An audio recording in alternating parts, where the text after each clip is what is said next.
I says, Bob must not be in town, huh? He said, no, he's not. I said, I didn't think so. Anyway, I'm really glad to be here. I'm really glad that I really like what Deborah said. I love Alcoholics Anonymous too. I'm really glad that I'm in AA. You know, I was talking to a guy today, and about 2 months ago he called me, and I call him every once in a while. And then I started calling him a little more, and he gets real busy at work, and he seems to get disconnected. And one day he called me, and he got a traffic ticket or something, and he figured he'd fight it, and he went to court. And when he got out of court, the police officer did show up, which they usually don't. And, of course, it was his word against the police officer's word, and you know what happens there. And so he was outside beating an umbrella against a tree, calling the cops dirty names in front of the police station. And I said, well, do you think you should go to a meeting? He said, well, I ain't been to one in a while. He gets too busy and forgets to go, you know. And so he started getting hooked up to AA again, and he was doing really good. And the day I called him, and he told me he said he got out of storage because he got a new house, and he got out of storage his brand new $600 record player, and he was going to bring out his albums and listen to them, but the needle was broke. So he decided he'd fix the needle, but he couldn't see very well, so he broke the needle, and he got on the internet and ordered a needle right away, and had one shipped and paid extra to have it done. And when it came, he tried to install it, and the same thing happened. It broke again, so he just took the whole thing and demolished it, And I understand that kind of behavior, There's a line in the book, it says that our problems pile upon us, ever seeming astonishingly difficult to solve. And, that's not while I'm drinking. That happens if I don't go to meetings or get involved in Alcoholics Anonymous. I get a problem here and a problem there, and pretty soon there's so many of them I just can't see, to get my way out of it. But I also heard the other day that there was I guess they started a meeting over by Circus, and but also what happened was there was a cop, he pulled somebody over back there on Industrial, I think it was, right in back of Circus. I guess that's a street back there. And when the police officer pulled him over, he walked over to the car, and he asked the guy for his driver's license and registration, and he noticed in the back seat that there was these great big machetes back there. So he got a little afraid and stepped back and grabbed his gun and told the guy to get out of the car and asked him what them machetes were doing. And he says, well, them machetes, he said, I'm a juggler over at Circus. He goes, yeah, sure you are. And he says, no, here, let me show you. So he got out in front of the car and he started juggling these machetes, And these guys from that AA meeting were leaving, and they were driving by, and the one guy looked over there at that, and he looked at the other guy, and he said, boy, I'm glad I'm not drinking. I don't think I could pass the sobriety test. And I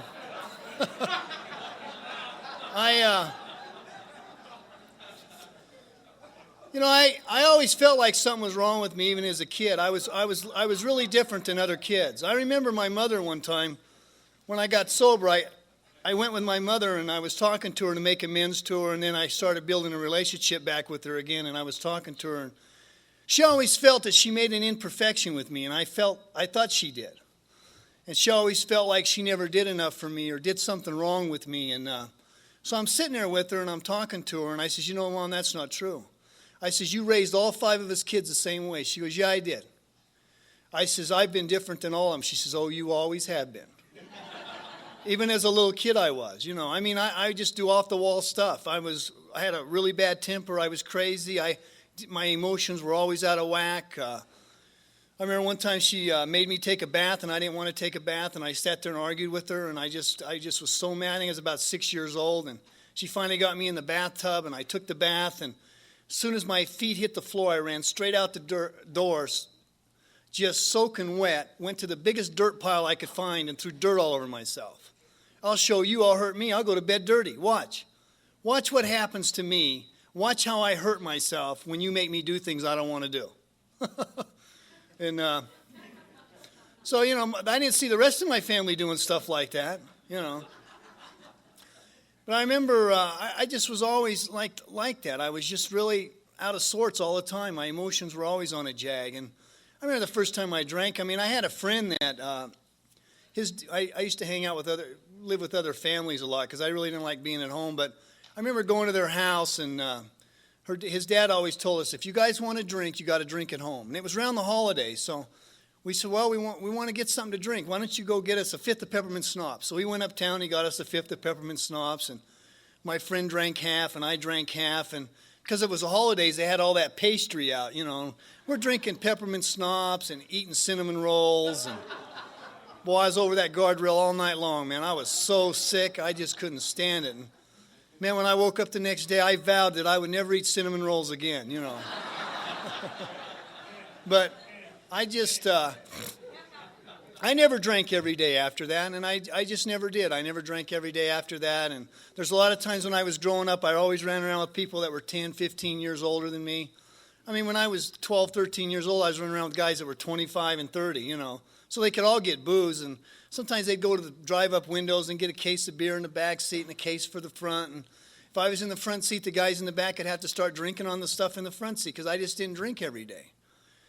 But then there came a time when I just started drinking every day, but it wasn't at that time in my life. I remember one time my friend and I, we got a fifth of Crown Royal, and he drank half, and I drank half, and we decided we were going to go to the dance, and we were walking across the street to go in the dance, and we were getting really lit up, and I was starting to feel really connected, and these older guys drove by in a car, and they said, hey, come on, get in the car, and I told them what I'd done, you know. They says, really, you drank a half a fifth? I says, yeah. They said, why don't you try some of this? And they reached in the glove box, and they pulled out a pint of Everclear, you know. I never knew what Everclear was. I took a couple big pulls off of that, and they went around the block a few times and dropped me back off at the dance. I walked in the dance and fell right out, you know.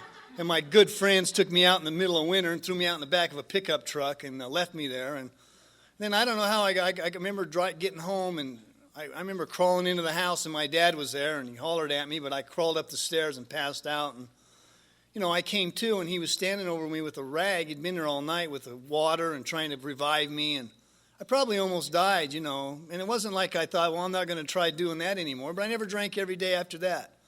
But there came a time in my life when I started drinking every day. And I remember there was a guy, he was from Salt Lake back there. He talked about Sugar House. Well, I'll tell you, when I was growing up, Sugar House Park used to have a lot of good drugs in it. I know that. But I remember I grew up in Wyoming, which is by Salt Lake, and I remember the first time I got in a lot of trouble. You know, I thought, you know, I got to go to detox. So I went down to Salt Lake City, went to County Detox on 21st South and State Street, and we walked in there, and I went in. I told them, I told them what I was doing, and they said, come on in, and I was old enough to drink because at that time you could drink at 18 years old, but I wasn't 21 yet. I'm pretty sure of that. And I went in there, and I was under the impression that when I went in there that it was just a matter of time. If I didn't run around with the guys anymore, if I could just physically get sober, that I would be okay. I mean, in my mind, that made perfect sense to me. So I figured when I went in there, they were going to give me the help that I needed to be able to quit drinking. And I went in there, and they gave me Valium, and I learned how to play pinochle, and I ate a lot. And I thought detox was a great place to be, you know. I thought, man, I really like this detox stuff. This isn't really bad at all, hardly at all, you know. And I got out of there with enthusiasm. Boy, I'm going to make a new leaf on life. You know, they're going to be able to start trusting me again. My father-in-law was a captain of Highway Patrol. He's not going to be looking down on me like he does. And next thing I know, I went home for 2 days, and I'm sitting there waiting, and all the Valium wore off. And I thought, I was sitting there with me in my mind, and I thought I was going to die. I thought if I have to live like this, I'd rather die, you know. And I'm getting ready to go up to the bar, and my sister goes, why don't you just try going a couple more days? I said, you don't understand, I can't go a couple more days.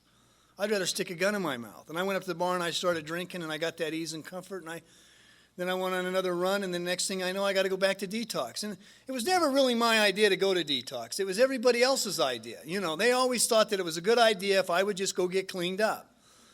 And especially my father-in-law that was captain of Highway Patrol and his family, you know, they really wanted me to do that. And I went into detox again, and while I was in detox, I had a brand new truck, and there was a guy that I met there, and he said he could get some drugs, so I gave him my brand new truck to do it. And, you know, next thing I know, I don't have a truck anymore. I have to call the police to go get it. And, you know, I remember getting out of there, and it was in an impound shop, and we went to go to the impound shop, and after I got out of that detox, and I tried with everything in me not to drink.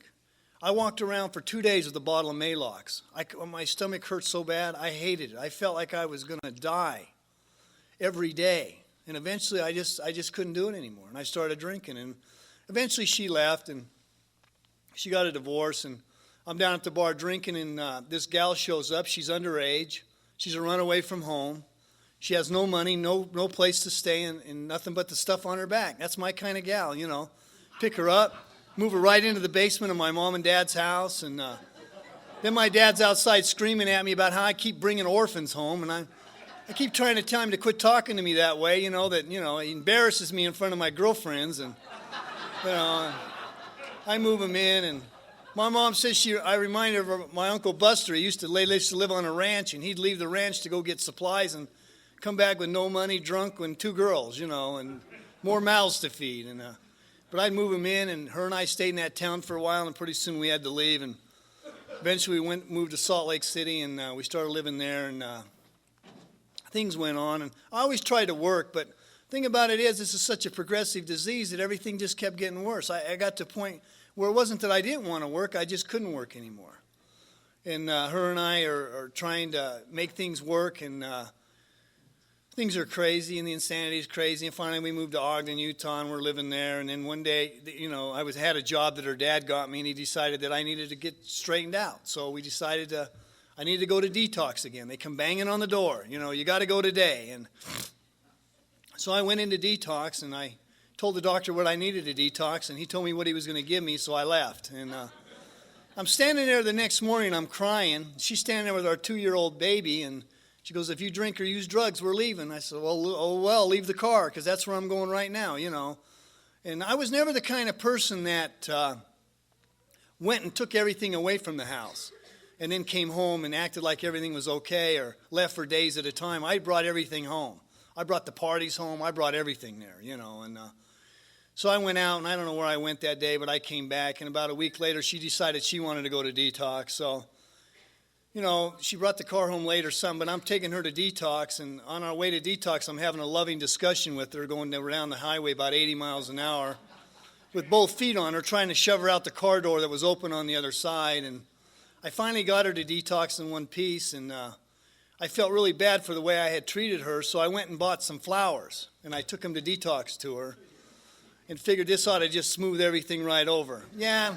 I know I almost killed you, but you ought to just forget about it now that I brought you the flowers, Can't you see how sincere I am, And so about 2 weeks later, she got out of detox, and she come to the house with her mom and dad, 2 police officers, and her new boyfriend from detox. And if you'd asked me that day, I would have told you that was the worst day of my life. I'm telling you, man. I thought I was going to die. And I started living in flop houses, and I couldn't do it. I hated it, man. I just couldn't get out of the pain. I don't care how much I drank. I don't care how many drugs I did. I could not get out of the pain. It was relentless. And I really wanted to die most of the time. I shacked up in these flop houses. I went down to about 90, 95 pounds. I used to have them at the night desk sometimes. They'd come up and try to feed me. I'd stay in there for days at a time, and I'd just sleep. And finally, my dad came down. Him and I started living together and got another place to live. And I started to do a little bit better, and then I moved to Denver, and then I come to Las Vegas. And when I got to Las Vegas, I just started going on a lot of runs, and I started doing a lot of things. And I remember my dad told me one day that he had an ATM card, and he was afraid that if anything happened to him, he wanted me to get the money, so he told me what his ATM card number was. Really bad mistake. But I'll never forget the time that I went to steal that ATM card. I crawled through the window of the house that I was living in, like a burglar would, And I still to this day can't figure that out, but I remember the shame that I felt with doing that, and I went in and I stole it, and I just started taking as much as I could out a day, $300-$400, whatever I could get, and I went on a run. And I finally got to the end of the run where I couldn't do anything anymore. I couldn't work. I'd been on Social Security for 5 years. And I just, I'm at the end of the line. I can't hustle anymore. I can't do anything. I'm wore out, and I'm tired, and I don't know what to do. So I decided, I'm going to go to detox. I just am. So I'm down at D Street in Jackson, one of my favorite hangouts, and I got this old blue truck, and pretty soon the police surround me. And after I get out of the car, I say, "Hey, I'm going to detox, man, right now, man." And they said, "Well, your truck's wanted." I said, "Well, what's my truck wanted for?" They said, "I don't know, but it's wanted in Denver." Well, I knew what it was wanted for. Me and this guy hooked up, and what we'd do is we'd run around to these 7-Elevens, and he'd get out and go in there and steal a bunch of lunch meat, and then he'd get in the car. Then we'd go downtown and sell it. Then we'd go get loaded. Then we'd go back and do the 7-Elevens again. We did that for about 2 weeks, every day, all day long, all night long, just on a run, you know. So I knew the truck was wanted for that. And my wife said, you were the baloney bandits, you know. And anyway, the truck was wanted for stealing baloney, you know. And so I guess they felt like it wasn't a big enough crime, so they let me go to the care unit, you know. And since I was on Social Security, I went into the care unit, and I said, will you take me? They says, yeah, we got a bed for you. Oh, yeah, Medicare, Medicaid, whatever it was. They said, we'll take that. Yeah, that's good. We can do that. We got a bed for you. I had $50 in my pocket. Hold that thought. I'll be right back. How can you go to detox with money in your pocket? I mean, that just seems nuts to me. You know, if you got anything to pawn, anything to sell, anything to give away, whatever, don't go to detox yet, you know. So I went out there and I spent that $50 and I came back. And, you know, then when I get there, I'm thinking, this always would happen to me. I'd get there and I'd realize, well, why didn't you plan ahead a little bit? You could have had cigarettes and candy. I mean, there was people in detox that had actually planned to go there. They had bathrobes and magazines and candy. I just ain't never gone to detox that way. I've always just gone on a dead run, you know. Then I get into detox, and here's a doctor from AA in there. Out of all the people in the world, I got to run into a doctor from AA. You know, he can't just be a normal doctor. He's got to be a doctor plus in AA. And he said, I'm going to take you off everything. Oh, whoa, now we're getting a little drastic here. We've gone through this scenario before. I said, I understand. I understand I'm smoking crack. I understand I'm drinking. I understand I'm taking handfuls of Valium. And I understand that I've been on antidepressants for 5 years. But my real problem is that damn booze and cocaine. If you can just get me off that, I'll be fine. And that's how I lived my whole life. I always figured if I would just get off of this, or if I just stayed away from it, or if I just do that, I'm always trying to change everything because I keep thinking that I can do it. He said, I'm going to take you off everything. I said, you cannot take me off everything. If you take me off everything, I have seizures. He said, we'll give you something for that. I said, no, you can't do that.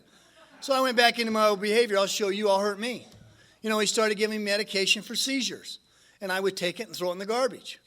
Well, you know, I never been to a place like the care unit before at that time. You know, we're out there doing jumping jacks and playing baseball. I mean, they think we were in spring training or something, you know. I just came off the streets. I'm smoking 2 or 3 packs of cigarettes a day. I weigh about 110 pounds. And you want me to start running around? I'll probably have a heart attack or something, you know. So I'm out there on the basketball court. Next thing I know, I had a grand mal seizure, you know. And I'm flopping around, and I came to. And when I came to, they were sticking needles in my arm to test my blood. And, you know, one thing about having a seizure, if you've never had any, I've always had them when I was detoxing. The very first one I had, I woke up in an ambulance. I was driving a dump truck. And I decided I wanted to detox, and I'd gone about 2 or 3 days, and they were loading the truck, thank God, and the next thing I know, I'm in an ambulance. Well, I had a grand mal seizure. They don't like you driving truck after that. And so when I was in there, I knew what seizures were. There's always a moment in time when I get a moment of relief. I would have a seizure, and after the seizure, I'd feel good. And so I didn't really mind them too much, but boy, the people around me sure didn't like them. But, so I'm in there having that seizure, and I got done having it, and I thought, you know what, I don't know what happened after that. I just said, you know what, I'm tired, I'm going to do this. So I went ahead and I said, okay, I'll take the seizure medication. Then when I was leaving there, they said, you know, you cannot just quit taking antidepressants. They got another doctor in there, some psychiatrist or whatever. He said, we'll give you lithium. I know you've been on a harder, but we'll give you lithium. And so I got out, and I'm taking the seizure medication, and I'm going to a lot of meetings. I'm going to 5 meetings a day. I'm just immersed in Alcoholics Anonymous, just buried. I'm just going to meeting after meeting after meeting. That's all I'm doing. That's all I care about doing. That's all I want to do. I'm just terrified to be left at home with me and my mind. And then people started talking to me about being on medication. You know, everybody's got their opinion, and that's okay, you know. But I don't really know what to do, so I go to my sponsor. I said, what do you think I should do? He says, well, are you a depressed person? I said, well, no. Only time I ever been depressed when I was out of money and needed something. That's the only time, you know. Other than that, I'm not a depressed person. He said, well, why don't you go to my family doctor? I said, okay. So I went to his family doctor, and I said, you know, I'm a recovering drug addict and alcoholic, and I'm taking antidepressants, and I'm on seizure medication. I said, what do you think I should do? He says, what I think you should do is, he says, you can you can quit taking the seizure medication, but I suggest you keep taking the antidepressants. I said, okay, fine. I'm not even 30 days sober. So I go and I see the doctor that's in AA in an AA meeting, right? And I go up to him and he says, well, he said, it's my opinion. He says, you should keep taking the seizure medication, but quit taking the antidepressants. That's all. I'm getting real good advice here. So I went to a 9 meeting where Joe Boyle was, big guy, big mustache. A lot of people probably know him here. Kind of intimidating when you're new, that big of a guy. And I went down to that meeting, and I'm sitting there, and I'm thinking, I'm going to talk to this guy after the meeting. And I don't know why I did. I walked over to Joe, and I said, Joe, can I talk to you? He says, yeah. Him, Joe, and I went outside. I said, Joe, here's what's going on. He said, quit taking it all. 1 minute at a time, 5 minutes at a time, quit taking it. Now, I'm going to tell you, if I was in Joe's position, I don't know if I could give somebody that advice to this day. I really don't. I would find it hard for me to do that. I don't know if I'd have the courage or the smart, I don't know. But I know that he had it. And I tell you what, I went home and I took all that stuff and I flushed it down the toilet. I didn't take any and stick it in the corner just in case I would need it, And then the next morning I woke up like I'd been waking up, like somebody shot me out of a cannon. And I went up and I'm walking up to the Thai club and it's hot outside. And I'm walking up to the Thai club and I'm thinking, oh my God, I'm going to die. And I thought, you know what? This little voice came over inside of me. It says, Alcoholics Anonymous is either everything or it's really nothing. And if it's really nothing, it don't really matter anyway if you die because you really don't want to keep going on the way you're going on anyway. I was tired. I was tired of popping pills. I was just tired of doing it all. The whole deal I was just tired of. I wanted out, and I'd wanted out for a long time. But, that's the trouble. I've heard people say, well, he's drinking because he wants to. I don't know about that. There's times in my life when I just didn't want to drink anymore, but I couldn't stop doing it. I just couldn't.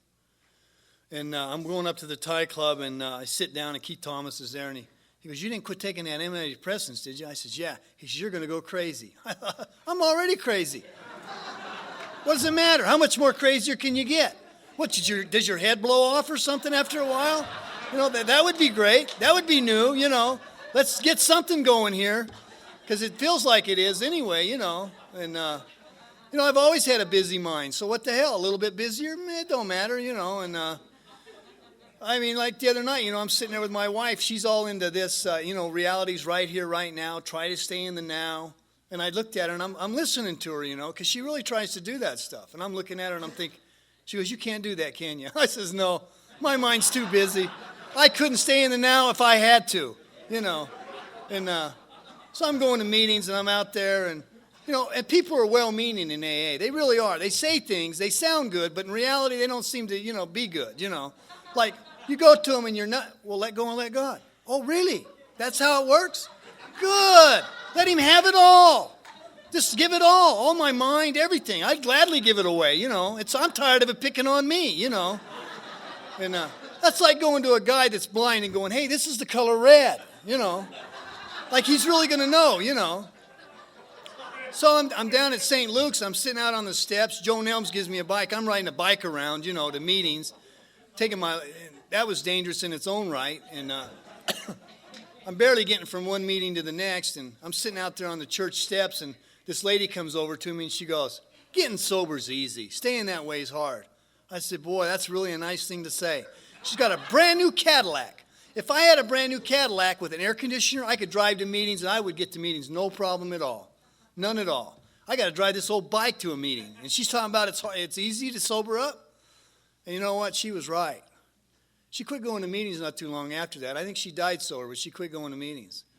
And I didn't realize what she was saying was true, that after a while, going to meetings is easier on that bike than it is sometimes today with a new car and a house and everything else going on.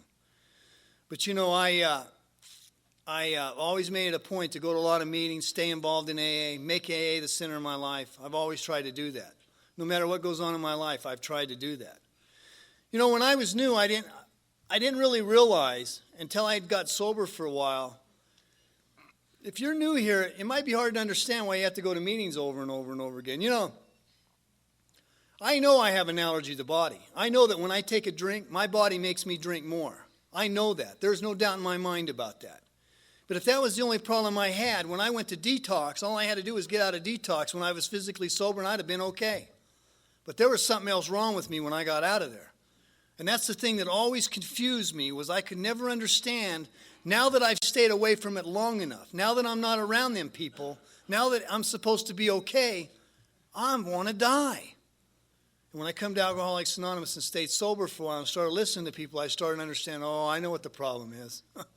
The problem is that. That's the thing that keeps making me go back to drinking over and over again when I don't want to drink anymore, no matter what, because I just can't stand it. You know, I have the kind of personality that if something will change the way I feel, I go to it and I just can't stop doing it. You know, there are people that look at stuff and go, boy, that don't look very good for me. I don't think I'll do it.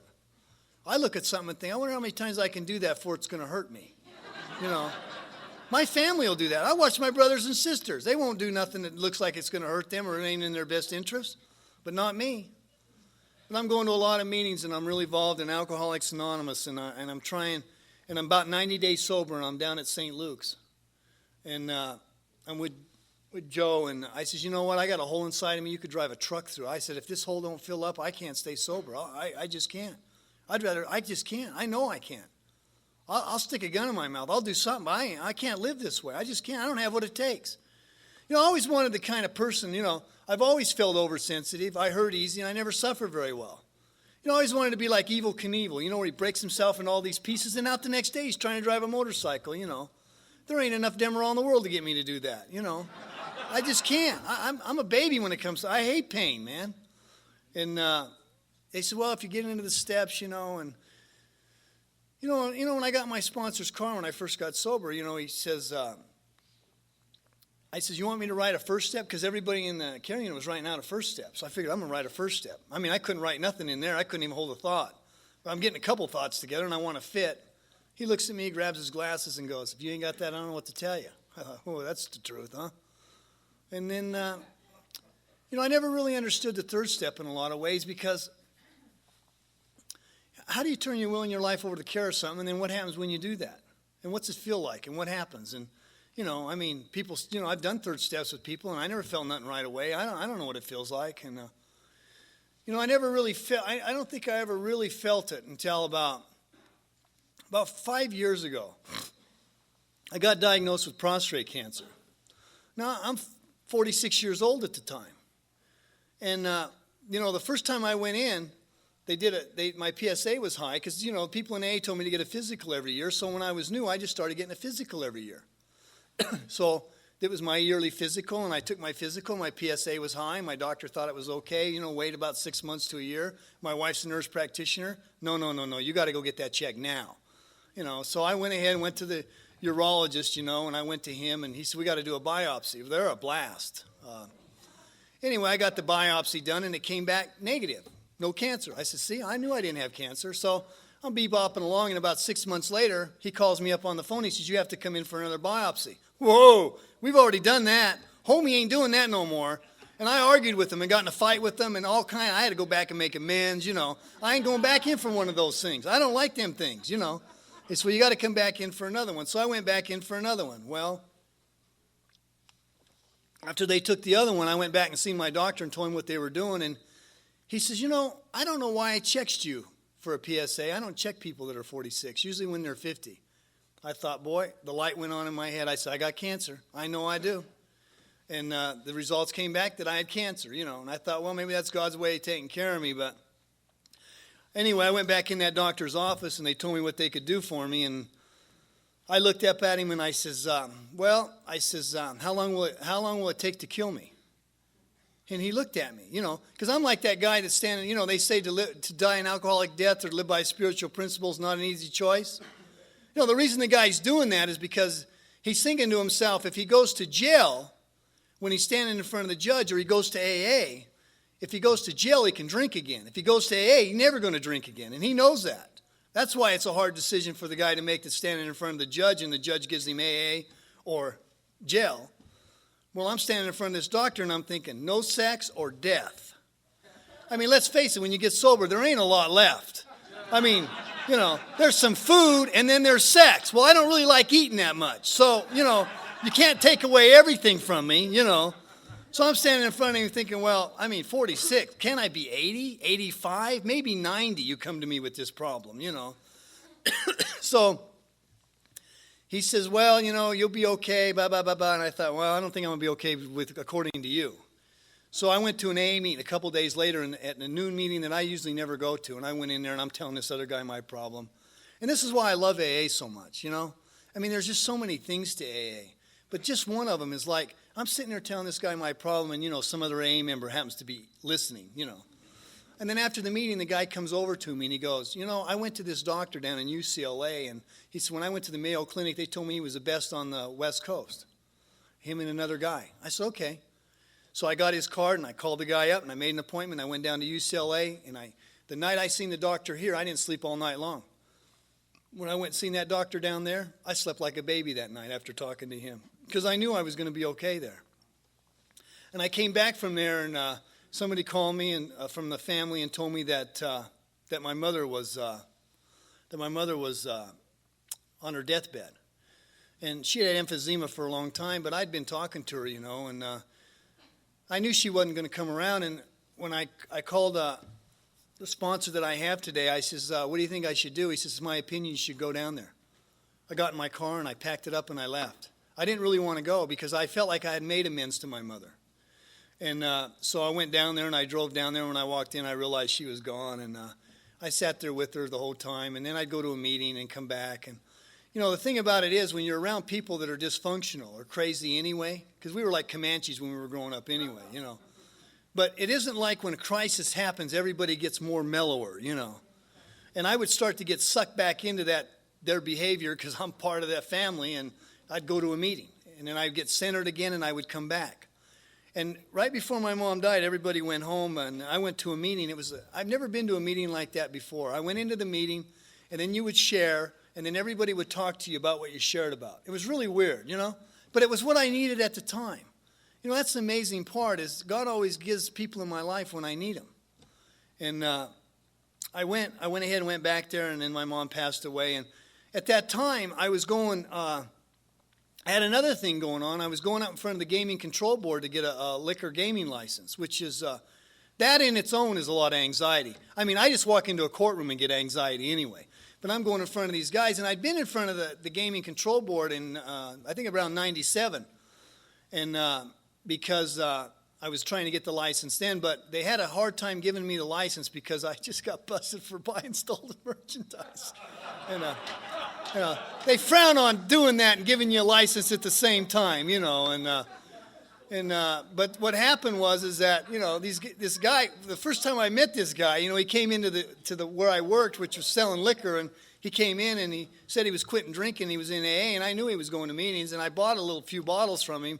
But then about 3 or 4 years later, like I said in '97, he came in with big boxes, and I bought them, and I bought them a couple more times, and then the next day they came with a truckload of cigarettes, and I went, whoa, that's too much for me, man. I don't want to encourage you in anything. And I remember driving home that night, calling my wife on the phone, telling her, you know what? I got a really bad feeling about this. I done something that's really wrong, and I got a really bad feeling about it.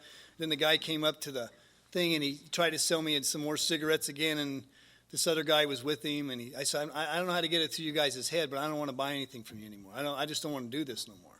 And he said, well, that's good because we're police officers, and they took me to jail, and they arrested me. And, the weird part about it was that I wanted to go to meetings and talk about it because I don't want to be something in AA that I'm not. I am what I am, and that's just the way it is.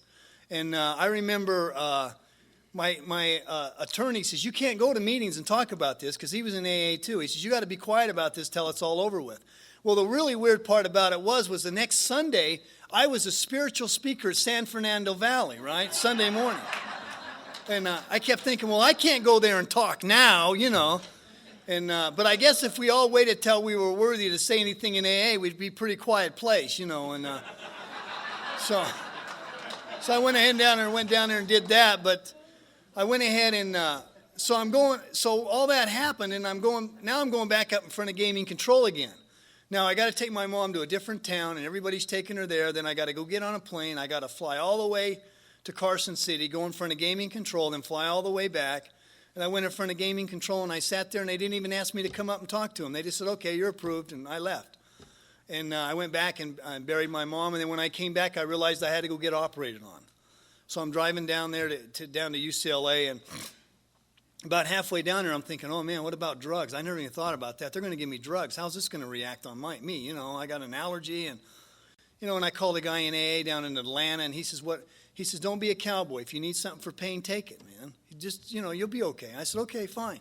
So I got down there, and they gave me a shot to put me under, and I thought, boy, I don't like that anymore like I used to, and I got operated on, and I came out of the operation, and I'm like really nauseated, and I said, man, I'm just nauseous. And she said, you want something for sickness? I go, yeah. She says, you want something for pain? I said, I'm not in pain. I just need something for the nauseousness. And then that little old doctor came over to me, and he grabbed my hand, and he says to me, I saved all your nerves. I thought, boy, what a guy, He says, now somebody died in my family, and I have to go. And I thought, you know what? He said, I won't be here tomorrow. And I thought, I bet his mom died. Funny how you could feel that, and I was all whacked out. But he knew what was important to me. I didn't care if you got the cancer or not. Just save all the nerves. That's what we care about in this situation. Hey, he's done enough of them operations to understand that, And so I went up into finally got to my room, and I got all this anxiety. And I can't.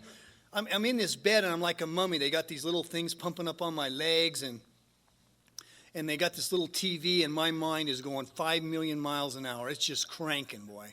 And I got that little TV, and I'm thinking, oh, I can't do this. Oh, I just had so much anxiety. My wife was there, and I'd say, I got all this anxiety, and then I'd pass out. Then I'd come to. And I kept doing that. Finally, I told that nurse. She left, and I finally told her, I got to get up and walk. He said, you can't walk. You just had surgery. I said, I don't care. I got to walk. I got to do something. So he said, okay. We took everything off my legs, and they let me dangle my legs over the bed, and I sat there for a while. And then what that guy told me went through my head. Don't be a cowboy. I say, give me something. I got to have something to relax me. He goes, what do you want? I said, give me some Valium. He goes, let's try some Benadryl. Benadryl? You can get that over the counter. I don't want Benadryl. I want Valium. He says, well, what do you take now? I said, what do I take now? At night, you mean? He goes, yeah. I said, nothing. He said, well, let's try the Benadryl. Okay, let's try the Benadryl. He gave me that Benadryl, knocked me right out. My veins are so bad in my arms that during the night I could feel that IV that they had in me had blown. My arm gets about that big whenever they do that. But anyway, they brought all these nurses in the next day, and they're trying to get veins, and they finally got a vein. And then that afternoon they came to me and they go, would you like any morphine before we pull your IV out? I said, have I had any morphine? They go, nope. I said, I didn't have any morphine in the recovery room? She goes, nope. I had this drug called Toradol. It's like an ibuprofen product. I said, really? I said, I haven't had any morphine? They says, nope. I said, then I don't want any. The guy next door to me goes, I want his morphine. Give me his morphine. So I thought, boy, isn't that amazing? I go through a whole surgery and I ain't even had no morphine. And what was really nice is that I know that people in AA would have, if I'd have been here, would have came to the hospital, but down there, down at UCLA, was none. But some people from San Fernando Valley came down and spent time with my wife while I was in getting operated on in that. But I left that hospital, and I remember she wouldn't let me drive home. I had a catheter in me. I took her home, dropped her off, put her in bed, and then I went to a meeting. And I remember sitting in that meeting thinking, boy, I'm glad to be here. But when I was going through all that, I remember when I was down at UCLA and they kept running tests on me to see if the cancer had spread and all that. And sometimes I'd feel sorry for myself or I'd get really afraid. And I was sitting there and this little girl walked out. She was all crippled and she had a big smile on her face. And I don't know, I just got a real sense of gratitude over me. And that kind of felt to me like a third step. Like that's what a third step would feel like. Because from that point on for a while, it went away after a while, but from that point, I felt like I was like in God's hands or something. I don't really know how to explain it. I just felt like he was carrying me and that, no matter what happens, I thought, when I looked at her, I thought, you have no reason to complain. You've had a good life because of Alcoholics Anonymous. Look what you've gotten in your life. If it ended today, not that I wanted it to, but if it did, you've had a good run. And I just felt really calm and really relaxed about everything. And I just kind of let go. See, that's my problem. My real problem is I don't know how to let go. God will do everything, and it probably already has. I just have the inability to be able to let go. When I was new, I used to think, God, I'm going to die before I could let go. I have so much going on. But eventually when I get to a point where I can just say, you know what, everything is just the way it is. I got back from there, and I'd worked on a job for 12 years. And I worked on that job. I started out as a clerk. And really, I started out at Lake Mead and Las Vegas Boulevard at 7-Eleven. And then I got hired from there to the store that I worked in. And I started out as a clerk. I became a manager. I became a general manager. And then I got my gaming control approval, and I became like a part owner, right? And I remember doing all that. And I went back to work, and I'd been there about, I don't know, a week or two. And I thought, through all that stuff that I went through, I thought, life's too short to be here. Way, way too short to be here. And I thought, you know what, I don't want to be here anymore. I just don't. I don't want to be here anymore. And, the problem with me is that you get me in a bad situation, I usually will stay in a bad situation because I don't have what it takes to leave the situation. And what I'm really going to do is I'm going to build a case against you so that eventually you look so bad to me that I can leave and feel okay about what I'm doing. And what it really should be is you just look at a situation, this isn't good for me, I don't think I'll do it. But I can never do that. I'll stay in a bad situation till who knows how hell freezes over, And I remember leaving, and I left kind of on bad terms, so I went back and tried to clean it up a little bit, and I tried to stay 2 weeks, but my heart wasn't in it. I just couldn't stay there anymore. I just couldn't.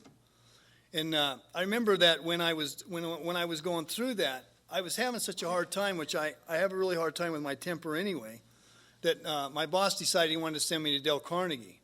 And what Dale Carnegie taught me a lot of stuff there. One of the things they taught me, if you wanted, so I was always, I know we hear it, people say if you're going to quit a job, then find another job before you quit the job, right? There they told me that if you want to quit a job, save up enough money for 6 months and then go look for another job, right? Well, I had gotten an inheritance and I gotten some money, so I had enough money. So I just had been to a point where I was so surrendered that I was willing to leave, and I left there and I started doing what I do now. And I'll tell you, it's amazing how God will put people in your life. But at the same time that I did that, I changed sponsors too, and it wasn't that the sponsor I had at the time wasn't a good sponsor. Matter of fact, for the 12 years that I had that sponsor, I don't think anybody in Alcoholics Anonymous could have been a better sponsor. I really learned a lot from that person. And when I left there, because of everything that was going on, I just got another sponsor. Sometimes in life there's an impasse and you just can't get by it. And I went ahead and I got another sponsor, and I did that. And then not too much longer after that, maybe a year or two. And by the way, in that job, I've never regretted leaving it. I've never looked back. I've never regretted it. But maybe it was a year after that, I'm sitting there laying in bed watching TV, and my wife's ironing, and she goes, I think I'm having a stroke. Thinking, well, you're only 46. How can you be having a stroke at 46? And she goes, I think I am. I says, okay. So we went down to the emergency room, and yeah, she did. She had a small stroke, and it took us a long time. We went to a lot of hospitals, and she kept having them, and she kept getting numbness, and couldn't figure out what was wrong with her. And we went down to UCLA, and one doctor spent 4 hours with her. They thought she had MS, and they couldn't find out what was wrong with her there. And then finally she told me, she's pretty intuitive. She says, I have a feeling that my answers are in Cleveland, in the Cleveland Clinic. So we went back there. That guy talked to her for 10 minutes and figured out what was wrong with her. And what was wrong with her is she has a disease that her mother had. It's a genetic disease. It's passed on from person to person, and it's a small vessel disease, and it's really bad. I mean, there's over time it's not going to get any better, And there's been a lot of times through that when somebody gets sick like that or gets different, the relationship changes. And when I first got married, I hadn't been married for a long time. And there's days when I felt like somebody threw me in a cold bathtub. I mean, and then what I would do is I'd try to pick fights with her so I could leave, And but she's had so much Al-Anon, she wouldn't let me do that.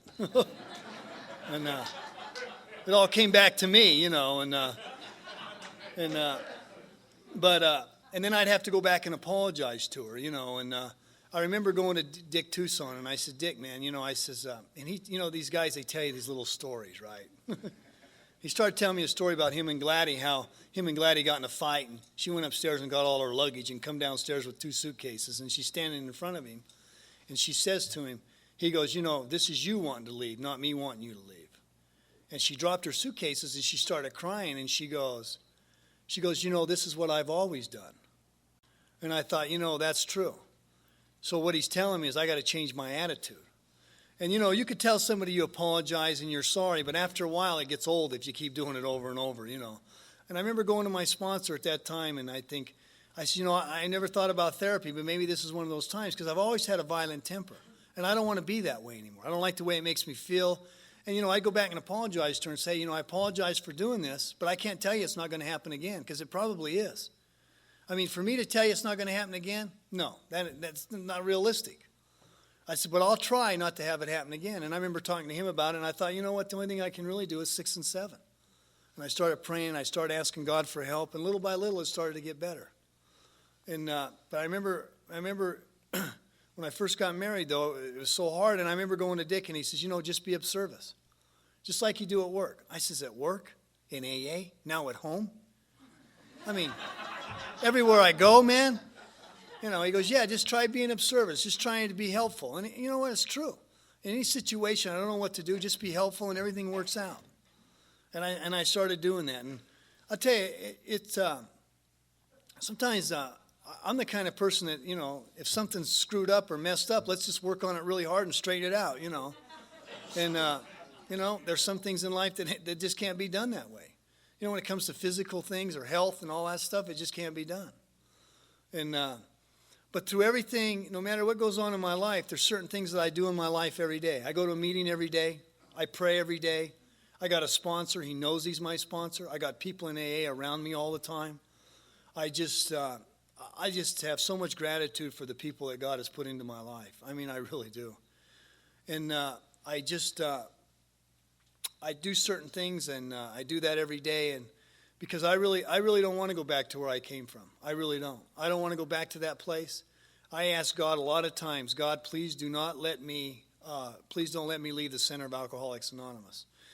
On Thursday nights, I usually go to a juvenile prison, and I sit there, and maybe we can help some of them people in there, and maybe we can, but I know that we help ourselves when we go there. But I know that when I sit there and I listen to these kids that are 16, 17 years old, now these kids didn't, I'm not saying that the reason they're the way they are is because of the families they come from, but they came from places where I never came from.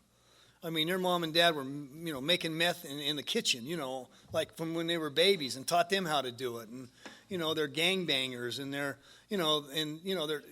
but I sit and I listen to their attitudes, and I think to myself so many times, how did I ever survive my character defects long enough to get to where I am now? Their attitudes, I mean, you just can't get through there. And I understand, because that's the same attitude I had my whole life. You're not going to tell me nothing. I know it all. I really liked it, though. They started coming, a lot of them really started coming there a lot. And then when they found out what AA was about, you could see them kind of diminishing a little bit, They realized they probably might want to have to do something when they get out of there. But, and then, but it's really good that I go out there, and I really need to see that, because I forget that sometimes. Bill, and back at Bill's story, he talks about what spirituality is. He said it's a lot of hard work and a lot of self-sacrifice for others, for tough times ahead, because there are going to be tough times ahead. I always thought that when you come into Alcoholics Anonymous, you got a green card and you got to zip through everything and nothing really is ever going to happen, And that's not true. Things are going to happen in my life. But the nice part about it is that through all this process, God's going to put people in my life and things in my life to be able to get me through it. Because I remember when I got diagnosed with prostate cancer, there was a guy that I had sponsored for years that went back out again, and he came back, and he was calling me like 3 or 4 times a day. Just crazy. And I tell you, I got so connected talking to him every day. Matter of fact, when he finally got sober, I thought, man, I'd pay you to go back out again, man. I just felt so good talking to you, man. And, but thank God he's still sober, but I'll close by, there's another thing in Bill's book, and in the back of Bill's story. He said that many of us have found utopia, and I never really knew what utopia was, but it's supposed to be like a perfect world. And He said, many of us felt like coming to Alcoholics Anonymous, we found utopia. And he goes, it's right here and it's right now. And I'll tell you, I am just so glad to be here in Alcoholics Anonymous. Thanks.